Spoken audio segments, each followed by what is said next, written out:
Hi, welcome to Coffee and Closers.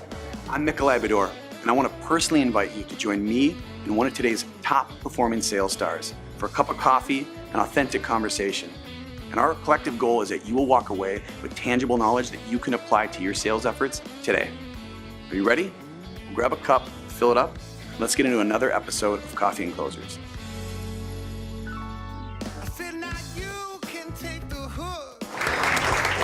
All right. Well, here's how this is going to go. So I'm going to ask 3 to 5 questions to our guests. We do that because we're going to record it for our podcast and our vlog, being done by the fantastic Jensen Studios. Put your hands together for these guys. Woo! You've seen all the development. Before we do that, I want to make sure that, and then we're going to pull the plug. So we're going to pull the plug. We'll stop recording, and this is when you guys get a chance to ask anything. This is the trust tree. There is no judgment. You have the opportunity to ask.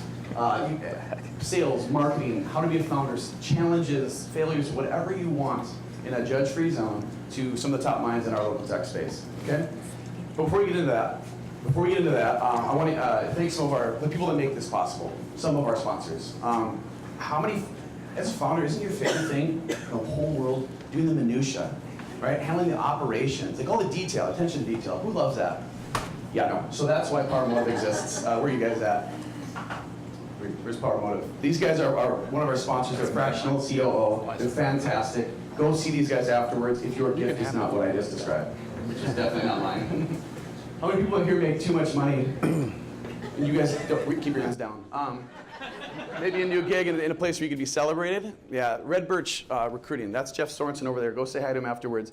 He left top of his game. It was like the fire and ice combo. I was the fiery closer. He was the sales manager and the mentor that I went to, and now he left that to go and help people like you guys seeking that next step, work where you're celebrated. Thanks, Jeff. This is our house. We love this place. We feel so appreciated, and we love working here every day. We work. Thank you guys for sponsoring us. Thank you for welcoming us into your home and making this possible. And then for those people who take this art and science we call sales seriously, I want you to go see Adam Thompson after this. Where's Adam? There you are, buddy. He left a similar career to Jeff and went a different route where he wants to coaching, mentoring, consulting. His business is blowing up, so go see him afterwards. You guys make this possible. These are your 2018 sponsors. Put your hands together for them.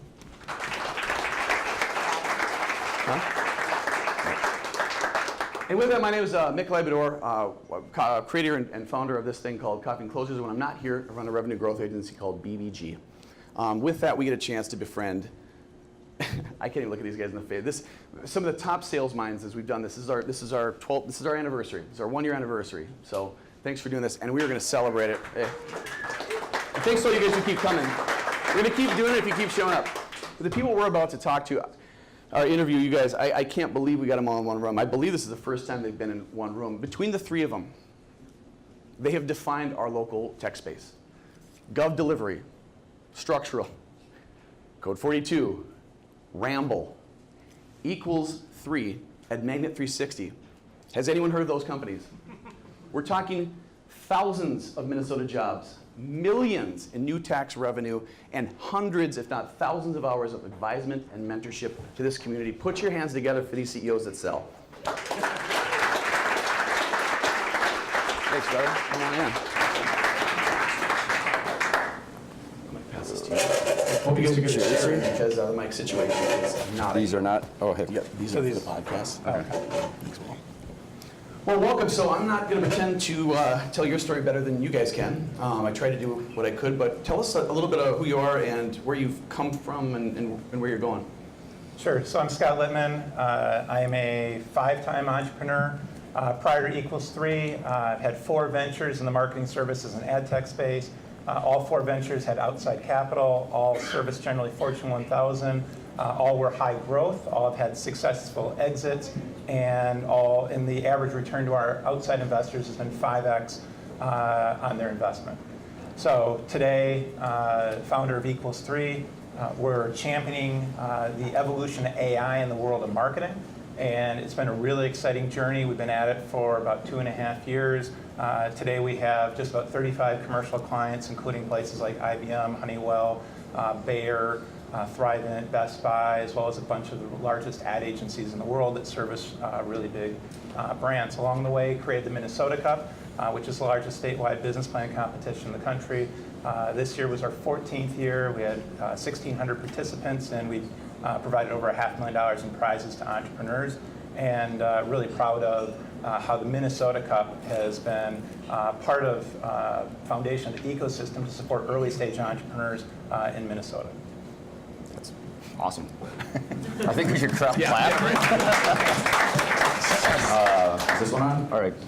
All right, so my name is Mitch Coopet, and I actually want to pile on. I used to work for Scott, and so I think a lot of people don't recognize how influential Scott and Dan Mallon are in this entire community. I started working with them way back in the late 90s, and a lot of the big startups that have come out of Minnesota had their roots at Scott's companies. So I think he deserves another round of applause.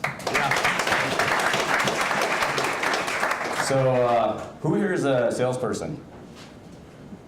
That's good. So notice I kept my hand down. So I actually don't think of myself as a salesperson. I'm a technologist. I started programming at the age of 9. My whole mission in life was to build things that my friends said didn't suck. So I started programming, started making video games, and that led me to a path to computer science. I met some great, brilliant technologists along the way. We started a company in 2001 called Code 42. We launched a product in 2007 called Crash Plan, which went on to be the #1 backup software for consumers on Macs. And we were able to leverage that and becoming the #1 data protection software for enterprise. By 2015, we'd already raised our Series A, which was a $52.5 million round. We were well over 400 some folks. We were on our way to 100 million in revenue.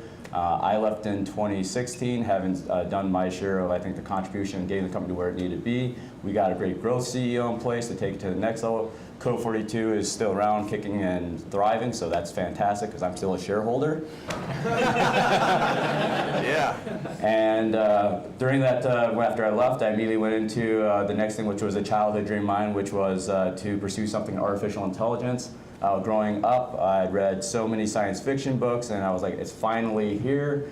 I could be a part of this and realize the dreams and fantasies of what I was as a kid. It took about a year to figure out fact from fiction and realize that my dreams as a kid weren't going to come true in the next 2 years and required a lot of hard work. But there are things in AI that are really compelling, and we realized there was a big opportunity in capturing spoken customer conversations and tapping into the value of those conversations to help businesses learn and grow and accelerate their customer experiences. So much of what we do today is so transactional that sometimes it's easy to forget how important building a trusting relationship with your customers is for the long run. One of the most important metrics for SaaS companies is churn, and if you don't have a great relationship with your customers, you're going to lose them. And so we're really excited to tap into spoken conversations to help people keep, maintain, and grow their customer bases. Yeah.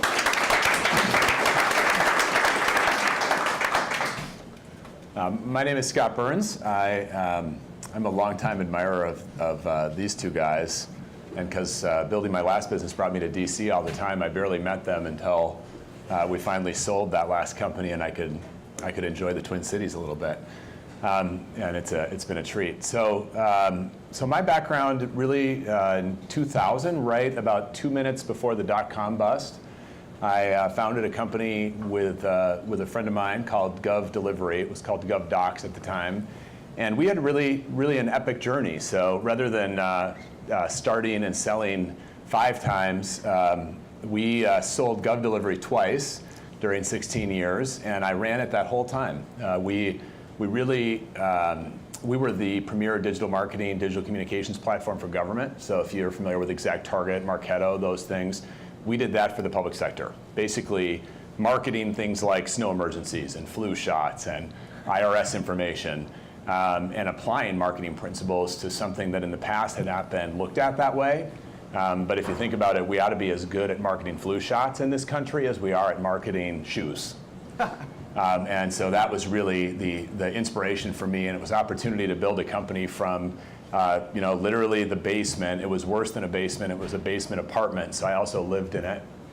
And we built from there in St. Paul to 250 people, sold in 2016. The first sale was sort of to a growth equity firm in 2009. And I'll say that at that time, I thought I was going to be fired right away. My brother's an attorney in town. He's like, you got 6 months at the most, so keep your boxes packed. And I ended up lasting for 6 years, contrary to popular belief. Some of these PE firms are amazing to work with. They bring a lot to the table. And we were able to scale the company dramatically. So we provided a nice return to the first set of investors from 2000 to 2009, and then a really nice return to the PE firm. And in 2016, sold the company to a new PE firm. It's kind of how the world of software works these days. It's either a pyramid scheme or an amazing capital structure. And we sold to a new PE firm who bought a competitor, well, somebody in the market, Granicus, that I really admired and had tried to merge with in the past, and they put the company together. I stayed for some of the integration and then was anxious to move on to something new. So what I'm doing now is a company called Structural.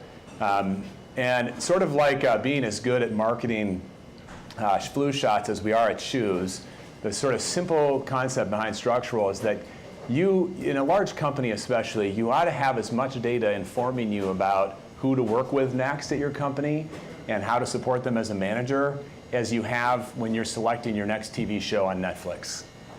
And the fact is, we apply more data to selecting your next television show or your next restaurant than helping optimize the 40-hour work week. And so Structural organizes all the data that companies have around their people so that you can search and find the right people at the right time, make the right connections, and draw some pretty extraordinary insights like, what do our best salespeople have in common? Which training program or certifications are most correlated with success? So we're about a year and a half into it, and it's just incredibly exciting to be A, doing something I'm really passionate about and chose intentionally, and B, having the opportunity to sell around the Twin Cities. I had no idea how bad our traffic was because I hadn't left kind of St. Paul or the airport for years. But now I'm really figuring out what a great connected community we have here, particularly working with big enterprises. And I'll add one more thing. I've been a champion of two things individually. Nothing like the Minnesota Cup. I've always been really inspired by what Scott and his partners have been able to do there. But I've been working on making sure that our view of tech and innovation in the Twin Cities expands also to the East Metro. And so some of you maybe, how many of you have heard of Osborne 370 over there? So we worked with Ecolab to repurpose their old headquarters as an innovation space, and it is filling up with a Techstars program. APM has their incubator there. We have probably 10 software companies in there now. It's just an incredible space, and I encourage you, it's like 7 miles from here, so by any global definition, it's the same, literally the same neighborhood as where we are right now. So come over and check it out. There's events there this week, and it's just an awesome, vibrant place. I was tired of being in a building with 90-year-old lawyers. And so as an entrepreneur, when I didn't have a job, we decided to kind of make that space happen. I hope you can come check it out. Thanks, you guys. Let's put our hands together. Is it just me, or is it impossible not to clap after everything these guys say? Maybe I'm just fanboying right now. So let's get into it, because you guys have obviously been successful. I mean, I don't think you need to, but I want to hear about failures, because to me that's the measure of a business professional, is how do you get back up after you try something, you fail, and what do you learn? But specifically and selfishly, I want to ask, so you guys can take that question how you want. You can talk about a failure or whatnot, but I want to add a bonus point here. Anyone in sales ever heard no? Put your hands up. Since you launched Sales Reach, you've never heard no. People throwing money at you. I want to hear what it's like, those first no's that you hear as a second-time founder.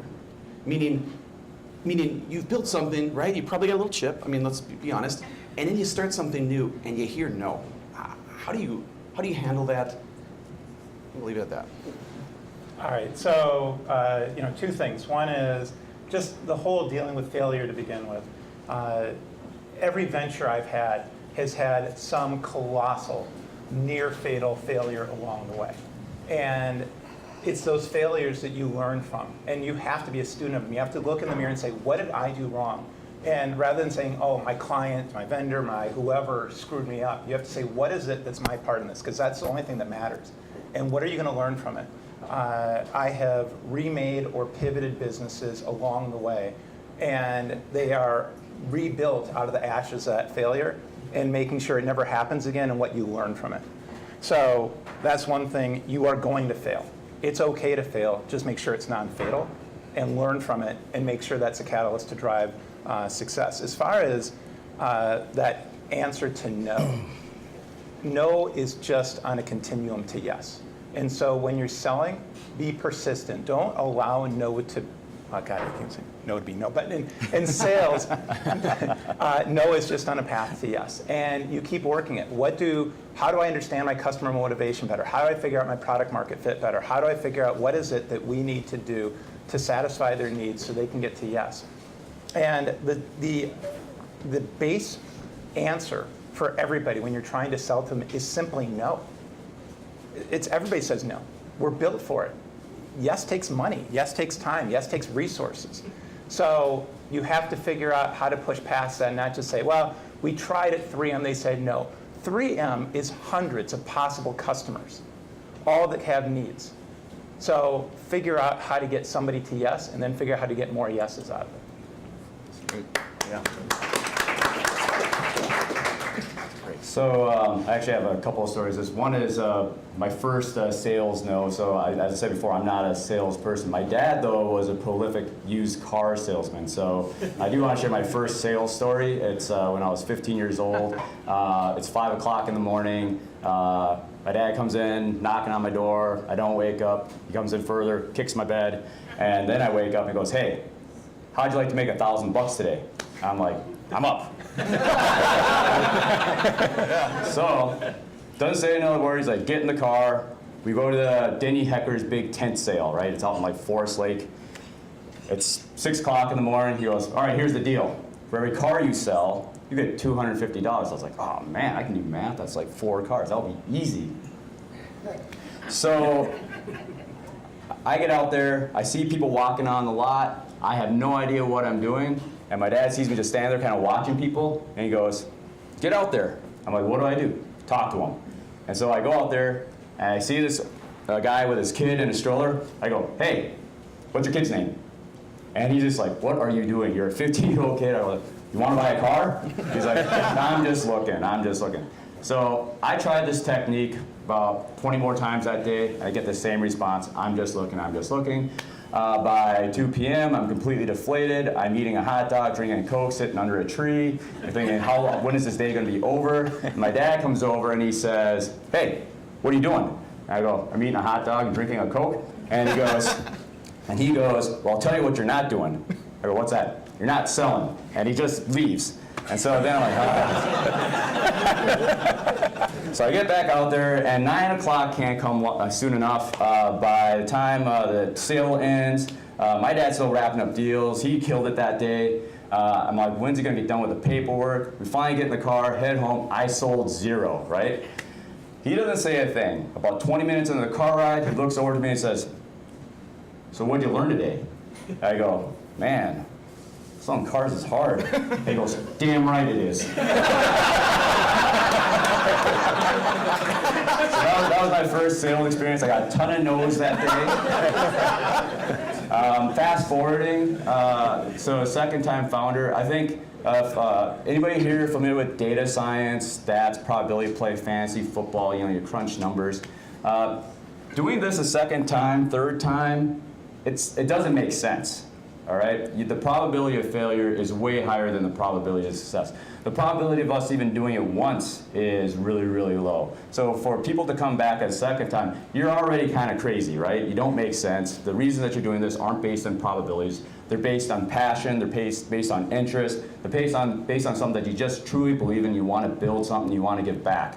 And so I think that's at the core of my ability to get past no. There's no reason why I should be doing the things that I'm doing other than I just believe in them. And if someone tells me no, then that person either is reflecting the unreasonable part of my brain that what I'm doing is just kind of crazy, or they're just not a good fit. And that's a big part of it. Like, I might not get you today, but hey, let me come back in 6 weeks. Let me come back in 6 months, and that no might be a yes. So I agree with Scott. It's no is a continuum to yes. A no today might be a yes tomorrow, and sometimes it's the best thing that can ever happen because you'll skip time with someone who is just telling you, I'm not for you. Yeah. Okay.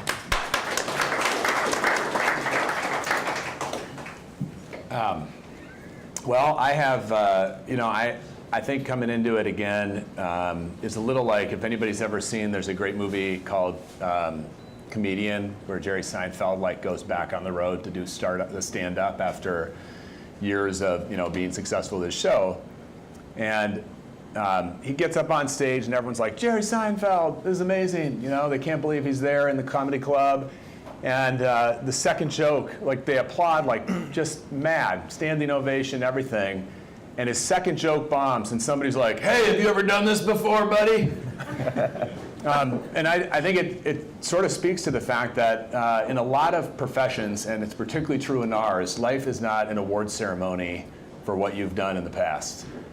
And that's true in sales too. Like we all know, at the end of the quarter, it's over. You sort of have your short celebration, and then you're kind of on, and you have to prove yourself and make things happen again.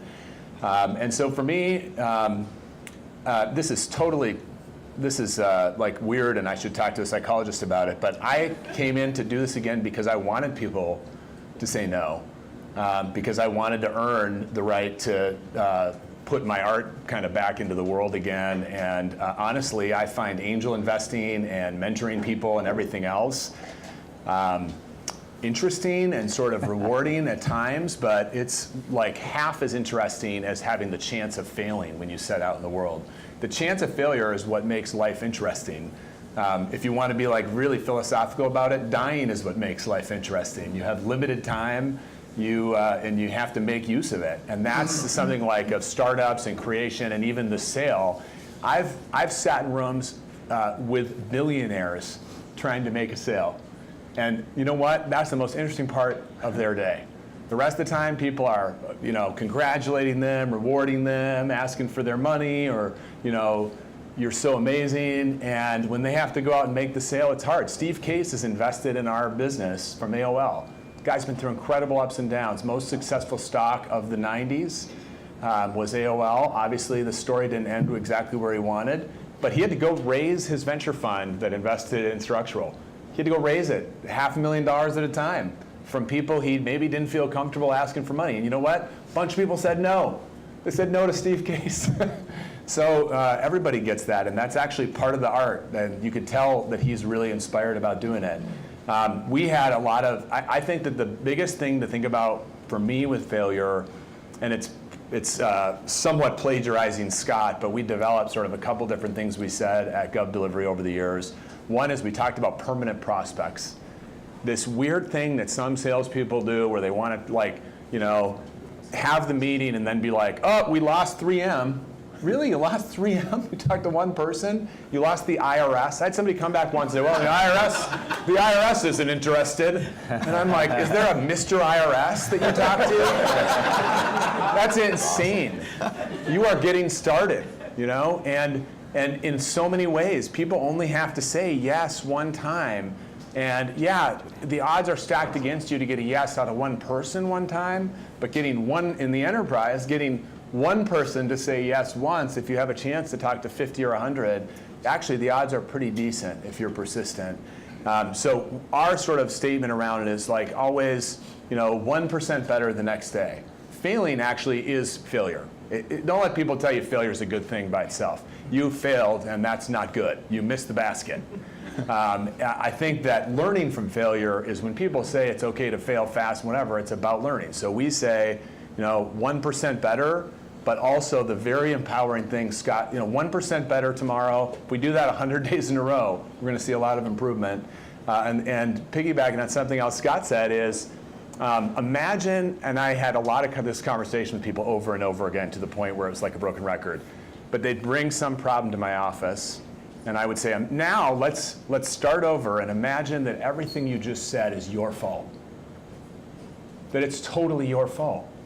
That you aren't doing it right. You aren't selling right. You didn't get the right people on our team. You didn't organize the call the right way, whatever. And that seems really harsh, except it's also super empowering. If nothing's your fault, if it's the product, if you're too short to play basketball, if you're, don't have the right contacts, what a lame way to live life. And so I try to look at everything as it's my fault and learn from it, and then also try to empower my teams with the same thinking. Sometimes it takes a little bit. The first reaction to imagine it's your fault isn't always glorious, but we work back from that, and I think the point's always been made pretty well on the teams I've built. Right on. Thank you guys. That was great. How many founders do we have? Oh wow. Okay. How many? Let's be honest. How many wannabe founders? Okay. So who sells products? Who sells products? Product companies, service companies. Awesome. So maybe what we'll do is, if you guys don't mind, I'll start with you. I mean, Scott, you arguably built one of the most successful service companies and sold it in Minnesota history, which is amazing. I'd love to hear that, and then maybe on a hybrid point, and then maybe on a product point, so we can cover the spread between everyone that's here. But how did you do it? How did you do it, and how did you do it successfully, and what would you do differently? And maybe start with, when does that first sales hire join the team? All right, so as far as the how do you do it, I mean, there's a lot of ways to answer that, but I was just having breakfast with Scott this morning, we were talking about this. One of the traits of entrepreneurs that are successful is they just believe it's all gonna work. I don't lose sleep at night. I never worry about failure. I hate failure. I do not want to fail, I detest it, but I don't lose sleep over it because I figure one way or another, myself, with my partners, the talented people we're working with, we're always going to figure it out. So that's just one part, that, because each of the businesses I've had have different trajectories, different objectives, different, how you built them. But the commonality is the belief in self and the belief it's just going to work. And then you just have to work hard to make it work. As far as when do you bring in that first salesperson, one of the biggest things is that there's a lot of people that love, you asked the question, who loves to do the operations and minutiae? Nobody loves that, but lots of people love their product. They love to build their product, they like to envision the product, they like to get in the strategy where the product goes. And they think, I just need to hire a good salesperson. Good salespeople, as Mitch has learned from his car experience, are really, really, really hard to find. They are just as rare as the amazing CTO or engineer. It's not like the talent is just the person who made the product. It's the whole thing. And the salespeople, they are the ones that are good, that can play at the major league level, that can pitch at Yankee Stadium. They are so hard to find. And so one of the things I look at is I have to be a part of the sale, but you also have heard that if a company hasn't eclipsed the founder's ability to sell, it's not really a company. So how do you resolve those things? Because really good founders need to be a part of the sales process, but you need to also find and really value finding really good salespeople and developing that so that those salespeople can take a bit of the magic from the founders or a bit from the visionaries and impart that in the sale, know when to use the founders in the sales process. But you need to get to scale. You can't be a rapid growth company if it's on the back of one person. So you end up needing both. You need founders or people at the top that aren't afraid to sell and are passionate about it and love it, but you also need to value the hiring of salespeople and really, really being meticulous about finding great salespeople. And if you've got one, do not let them go. Right. Yeah, seriously. So I'm going to kind of rewind to when's the right time to bring on salesperson number one. I think it's really important for founders not to bring on the first salesperson too early, if that makes sense. People get excited about, oh, we got this product, we've hit MVP, and let's just get in the market. And if we find that, the superstar salesperson, they're going to make magic happen. The rain's going to come, and we're going to be off to a magical Series A, and then we're on our growth spurt to becoming a unicorn. That's not reality. First and foremost, I kind of want to rewind back to when Code42 was building its sales teams, and we actually turned over the sales teams a number of times through our growth process, find the right sales people, find the right sales leaders, and then finally we landed on a group that came out of the Dell Compellent group. Amazing sales force. We were very fortunate to have hired Brian Bell as our COO president, but his first job was to really set our ship right on the sales front. And that was like years after we had already been selling the product. So in the very beginning, I was selling the product, Matthew was selling the product, Brian was selling the product. We were all, the support team was selling the product. We were all selling the product. But what we realized, what I realized on my second time around was that you can't skip that step. Founding teams have to be able to sell the product, and they have to be able to do it repeatedly, and they have to know where the sweet spots are. One of the things that people ask me as I've been through like round raising and going through bring on additional investors is, do you have a repeatable sales process? Who is your target customer? What does a great customer for you look like? If you can't answer that as a founder, you're probably too early for your first salesperson, because that's actually what they're going to ask. If they're any good, they're going to ask, what's a great customer look like for us? And you might say, everybody, because our market opportunity is huge. Our product appeals to everybody. If your product appeals to everybody, it actually adds value for nobody.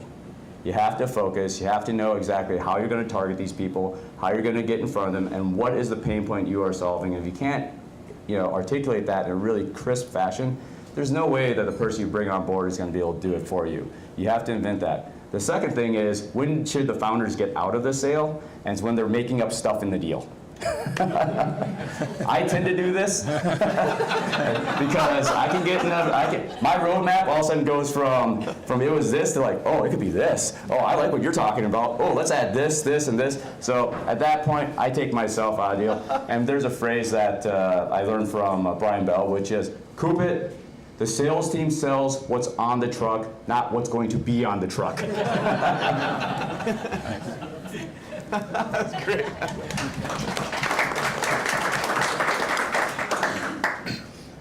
I don't have a perfect formula. We got GovDelivery from the basement to an exit with the founders to the first exit. It's $20+ million exit with the founders doing 70% of the sales. So you're never going to get to unicorn status if you don't figure out the sales organization, but you can sometimes muscle your way along, particularly with bigger sales. And a surprising number of companies never get the sales model figured out. As a salesperson, sometimes, for those of you who aren't selling in the room, you're sometimes the victims of that, of the company that hires people too soon or can't figure it out, but you're also part of the solution. And so what happened to us in 2008, we brought on somebody who ultimately became the best salesperson in the company at GovDelivery after 8 years, and it completely transformed our growth trajectory and our opportunity, because now the business started to replicate, and she was able to go out and close incredible deals and prove that out to other people, because no matter how good you are selling as a founder, translating it and handing it off can be hard. So for me, the first thing is I think that everybody who starts a company, even the good engineers, learn how to sell. For sure, if you're not an engineer starting a software company like me, if you don't know how to sell, you really, are you good at finance? Or I'm just not sure what you're doing if you don't code and you don't sell. There's a handful of people out there really good at marketing, and I wish them luck. Because it's very hard. It's very hard to build a company if you don't know how to sell. It's very hard to be a good spouse if you don't know how to sell at all. So I think you have to kind of figure out sales to be a founder or a successful human being at some level. But for me, I go out, and right now we're hiring sales. So if anybody's interested, go check out Structural or get in touch with me. We're hiring, but we're looking for a specific kind of person who is an entrepreneurial selling person. And there is a big difference, and you'll see this as you grow. I'm sure Mitch saw it at Code 42, I'm sure Scott's seen it, that there are salespeople who are wonderful at following a proven process, and there are salespeople who are extraordinary at improvising, motivating, and pushing the organization they're part of to adapt, and the customer to adapt. And we're looking for the entrepreneurial salesperson, not the person who's can sort of rinse and repeat really well. They hopefully will come later in the process. So part of it for me is who you're bringing in when. We have a couple salespeople right now contributing that way. We need a couple more of them. And to me, there's no formula of the right time. But I'll tell you this, for founders, your lifestyle improves a lot when you can go to bed and have, or go on vacation and have sales come in while you're not working. Yes. It's pretty amazing. Yes. Well, just to add to that, so I'm getting the hook. We got one question left, so I'm going to ask it before I want to make a point, because I think for you guys, it's refreshing to hear, that the salespeople bring value. I don't know any salespeople here that have never been valued, but we may not love the product or service that we are put in a position to sell, but we love our process. We love our customers, and we love the close. right? Anybody else? Amen? All right, so I got one question. If you were sitting out here, if you were in that audience, whether you're first-time founder, second-time founder, or whatever, what would you need to hear from a panel like this? Scott, you want to start? I think you've already heard everything. You know, if you're a founder, honestly, I think it's really you just need to distinguish between. It's a little like getting yes from somebody in a sales process. Is one thing we're incredibly good at in the Midwest, and I think everyone is good at this. All the people who will tell you why your business won't work out, why Google will figure it out before you, or blow you out of the water, or LinkedIn, or Amazon, or the larger car dealer if you're starting a small car dealership. There's always a reason things aren't going to work out, and that's why most people don't do entrepreneurship. It's just not a good fit for most people. If hearing the naysayers is going to discourage you, then it may not be a good fit. I think it's a good fit if you can feel that sort of burning desire to put the idea that you have into motion, and then if you, in your mind, kind of recognize that that's the first step. That's like signing up for the Boston Marathon. Then you still have a lot of hard work ahead of you. So I think it's honestly the thing I needed to hear is to work more on like my personal mindset and journey and commitment before just jumping in and starting a business because it was early in the .com era and it seemed like a good idea. My first entrepreneurial journey, unfortunately, didn't have that thought process at the start, and so I had to almost kind of do it late in years 1, 2, and 3 when we were barely making it. I hadn't really started out thinking I was in for a long journey. And I think people who know themselves well, make the decision consciously, they have the grit to tough it out and make it more often than not. Don't believe the stats. 90% of businesses fail, but 90% of entrepreneurs who have the grit they need succeed. Yeah. That's a great way to look at it. So I think that one of the core questions is, am I ready to be an entrepreneur? Should I be an entrepreneur? And a huge part is handling risk and how that makes you feel. There was a company we bought at one point, and there were 2 founders. And the company was in good shape. It was a good company. The founders are both really smart, great guys. And one of them, his risk threshold was incredibly high, and his belief in himself was incredibly high. The other one went to bed every night. And this wasn't indicative of the company struggling or being unsuccessful, but went to bed every night afraid for the fact that the house was on the line and what would happen to his family if he failed. And that person just wasn't meant to be an entrepreneur. And so we bought the company. The reason we bought the company is that one of the partners just, for their own personal sanity, needed to get out. And so, that first threshold is to say, is this for me? You see a lot of people that I've got the idea. You know what? Ideas are like water. They're a dime a dozen. It's the ability to take the great idea and execute on it. Hell, it's the ability to take any idea. It doesn't have to be a great idea. And just execute on it really well. That's what entrepreneurship is about. So saying, I've got the right idea, looking back and say, oh, they took my idea, they made it really successful. No, you just had an idea. We all have ideas. So the people that should be entrepreneurs are the ones that are going to be passionate about making that idea into a reality, and they don't care about the risk. And they're going to go all in. They're not going to say, I'm going to stay at my desk job 9 to 5, I'm going to have that safety check, and I'm going to work on this, I'm going to moonlight on the side. If you're moonlighting, do it as a hobby. That's fun, make yourself feel good. But you can't be a successful entrepreneur moonlighting. Now, the other thing is, once you make that determination, I am an entrepreneur, I'm going to go do this. Are you going to be a lifestyle entrepreneur, or are you going to be a growth entrepreneur? A lifestyle entrepreneur thinks they're killing it. They think they're working really hard, and they are. And by the way, there are some lifestyle entrepreneurs. If I come off sounding disparaging to the lifestyle entrepreneurs, it's because I'm a growth entrepreneur, and I think that's the other side of the fence. And yet, I know some lifestyle entrepreneurs that are amazingly successful, and in their careers have done tremendous things. But the lifestyle entrepreneur says, oh, we hired 2 people this year. We are just tearing it up with growth. No, that is incremental. That's barely moving the needle. Now, it doesn't mean that they're not building a good business. It doesn't mean they're not making a lot of money. It doesn't mean they're not making an impact on society and hiring people. A lifestyle entrepreneur is in it to make sure that their business is, in the daily profitability of that business, is what's taking care of them, and that's good. The growth entrepreneur is trying to create wealth and value. They're trying to take care of the shareholders that have entrusted them with their money, They're trying to create crazy growth. They're trying, and that doesn't always have to be a unicorn, but they're shooting for the moon. They want to do something that's great. And the lifestyle entrepreneur and the growth entrepreneur can both be great in their own way, but just recognize which one you are, because then you're at peace with yourself. You know what? We had nice steady growth this year. We had 20% growth. It was a good year. That's great. Or 20%, I totally screwed up. This was a failure year because I'm looking for 100% growth. And so just know in your head where you're at. Should you be an entrepreneur? If you are, what kind of entrepreneur are you? Great. You kind of covered the bases. Do I really have to comment? Actually, I do have a few things I want to share. One is a stat that I think is important for people to understand. Like, people talk about unicorns, they talk about outcomes. That's like at the end of the road. So very few people talk about the beginning of the road, and then the first turn on the road, and then all the other turns that come after that first turn. It takes 4 years on average for a company from start to 1 to 2 million ARR. That's reality. And if you beat that, you're actually on this accelerated growth. Like, that's really attractive to investors who are investing in growth companies. You can get there in year 2.5 years, you can get there in 3 years. You're looking pretty solid. So just keep that in mind.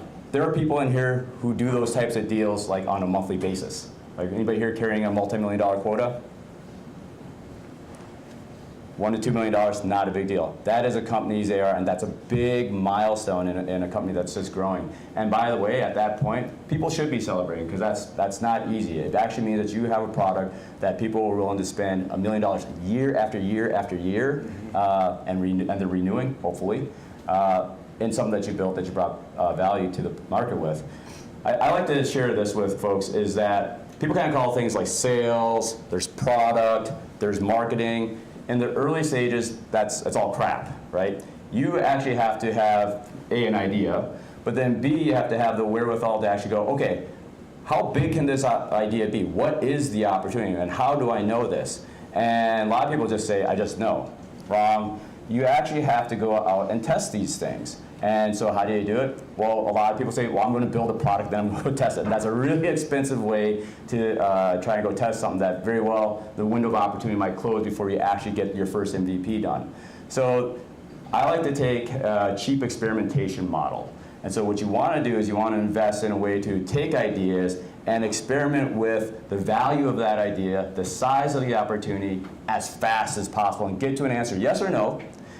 Don't think of things in terms of good or bad. Think of things in terms of just data. You have a hypothesis, get scientific with it. It's a hypothesis. You think there's an opportunity for this idea, but you don't know yet. So how do you conduct an experiment that can prove to you yes or no? And in fact, this is what sales is.